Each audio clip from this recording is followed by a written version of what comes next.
Safety rules కు పాతరేస్తూ చాక్లెట్లు తయారు చేస్తున్న కంపెనీ గుట్టు రట్టయింది. సీతారాంబాగ్లోని విగ్నెట్ ఫుడ్ స్పెషాలిటీ అనే కంపెనీపై హెచ్ ఫాస్ట్ బృందం మెరుపు దాడి చేసింది. భారీగా చాక్లెట్లు, గడువు ముగిసిన ఫ్లేవర్లు, యంత్రాల్ని స్వాధీనం చేసుకుంది. కార్తిక్ అనే వ్యక్తి చాక్లెట్లను రీప్యాక్ చేసి విక్రయిస్తున్నట్లు గుర్తించారు. బ్యాచ్ నంబర్, గడువు తేదీ, బెస్ట్ బిఫోర్ వంటి వివరాలు అందులో నమోదు చేయలేదంటున్నారు అధికారులు. 200 కిలోల క్యారమల్ చాక్లెట్లు, 20 కిలోల చాకో బాల్స్ ను స్వాధీనం చేసుకున్నారు.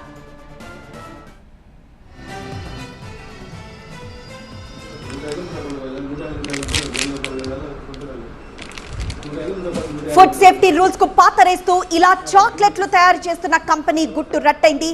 సీతారాంబాగ్లోని విగ్నెట్ ఫుడ్ స్పెషాలిటీ అనే కంపెనీపై హెచ్ ఫాస్ట్ బృందం మెరుపు దాడిలో బయటపడ్డ దృశ్యాలివి.